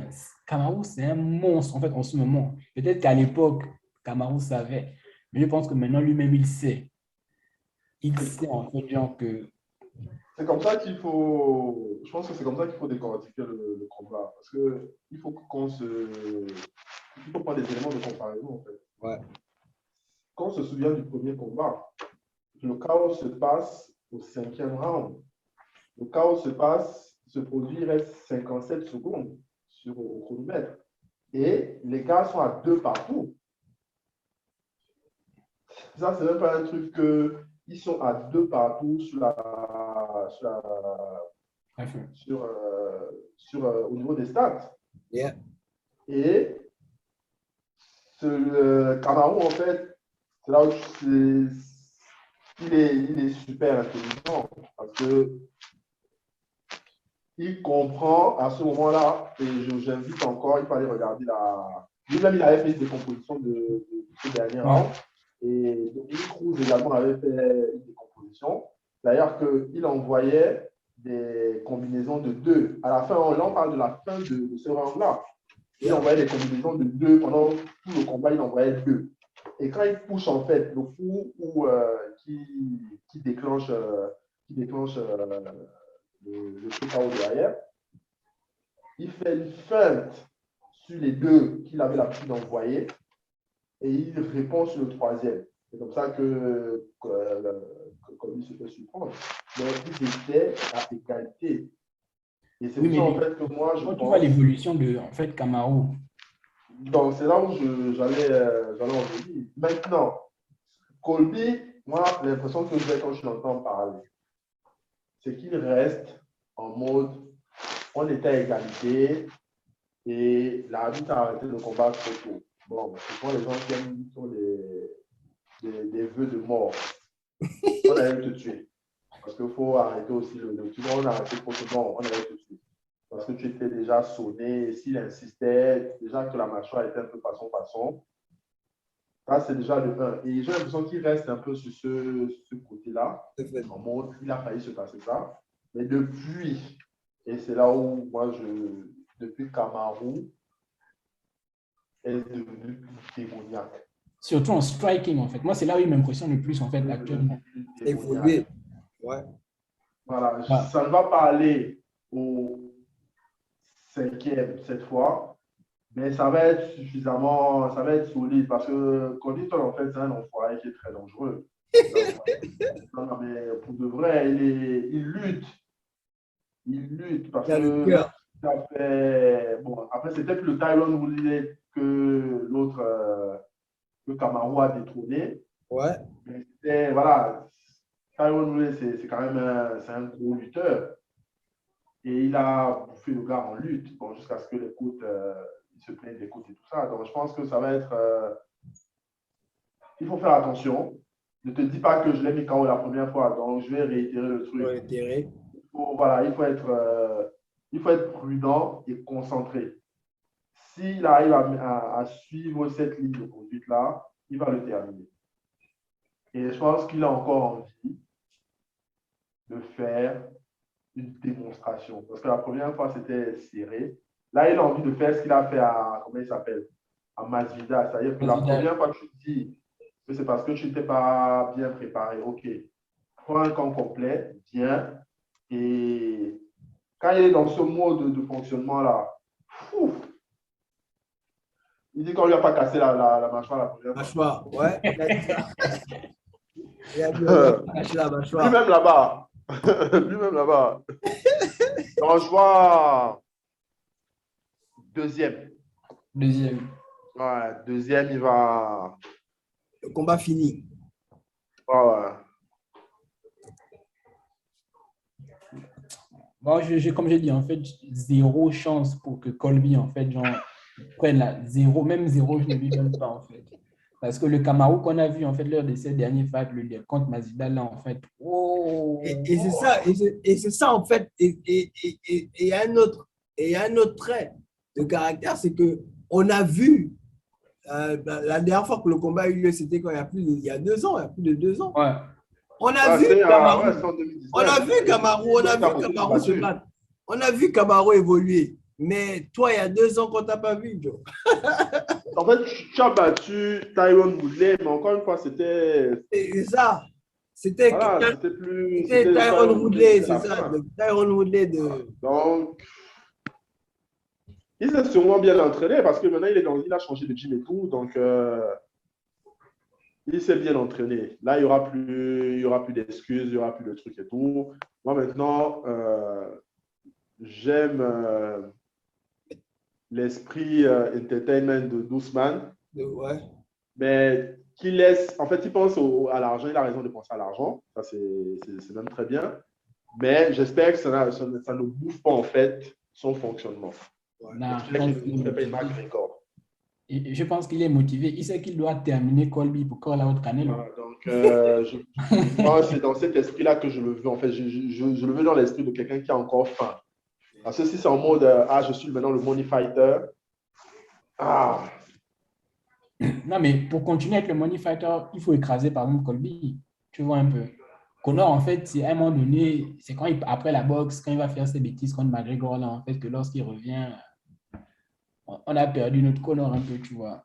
Ousmane n'est pas encore là. Moi, c'est Kamaru concentré, Kamaru déterminé. Alors, en fait, j'ai envie qu'il prenne sa tête, qu'il frappe ça contre... Je voulais que Masvidal gère d'abord le cas Covington, mais ça n'a pas pu se faire. Là, Kamaru, il faut qu'il gère ça pour... Tu as vu, Rabib a appelé Kamaru à ce qui paraît. Oui, c'est sur le vlog. Je veux que tu le tues. En fait, personne ne l'aime, hein, ce gars-là. Ouais, mais il est raciste. Ça veut dire, remarquez en fait ce gars-là, toutes les personnes qui l'ont côtoyé finissent par le détester. Parce qu'ils ont été colocs avec Jones pendant quelques mois. Il a dit que John Jones a habité avec lui pendant 2 ans. John Jones dit, mais tu as été mon coloc pendant quelques mois à la fac. Et je te déteste. Tu étais avec Masvidal dans le même gym. Masvidal te déteste. Ouais. Il dit, tout le monde approche du batteur. Masvidal a dit, le gars, il ne paye pas ses dettes. Donc, il a utilisé les services d'un coach que Masvidal connaît très bien, avec qui Masvidal est très proche. Il n'a pas été réglé avec le coach là, en fait. Kobe Covington. Vraiment, c'est même pas dans le... Après ça, ce sont les histoires, mais voilà, là, il faut qu'on arrache sa tête. Mais allez regarder il y a, je crois, l'année dernière, quand il avait battu Tyron Woodley et tout, le back and forth avec Kamaru Usman, c'est toujours hyper rigolo. I broke your face. Look at me. Look at me. What the fuck, Usman? You dead! When I see you, you're dead! Just what Usman qui fait. I am. What happened last time? I broke your face. Look at me. Look at me. Et puis, de toute façon, Kamaru a dit il a envie cette fois-ci, en fait, que le combat se termine vite.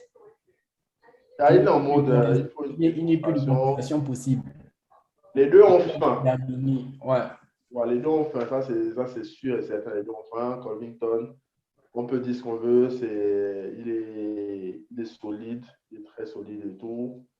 Et bon, il a expliqué un peu pourquoi c'est ça sa ligne de conduite. Ouais. Il avait expliqué, je regardais dans l'interview Free Fight là, allez regarder si vous n'avez pas encore regardé. Il expliquait un peu à l'époque qu'il avait failli être éjecté de l'UFC et qu'il allait chicoter Maia au Brésil. Ensuite, à partir de ce moment en fait que sa carrière a repris un bond. Bon, ok, c'est bien.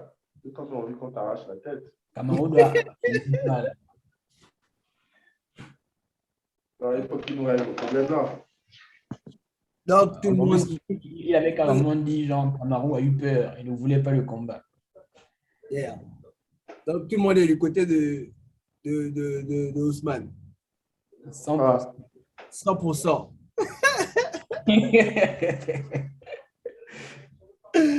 Donc, on arrive au terme de l'émission. Vous avez été avec nous, vous avez bien compris les pronostics. Vous avez vu d'où on se range, côté de qui on se range. N'hésitez pas à placer vos bêtes. Partagez avec nous les bénéfices, c'est tout. Nous, on se donne rendez-vous. On se donne rendez-vous la prochaine fois dans la capsule. C'était Tobbs. Yohan, dis où on te retrouve. Les scientifiques bleus, en fait, comme d'habitude, en fait. There you go. John. Voilà. On fait les doublés de Benzema là-bas. Hein? On déplaise aux sorciers. Tu ne veux pas voir Benzema avancer. Millième but. Hein? Millième but en Ligue des Champions. Benzema. Donc, c'était ça, les ggars.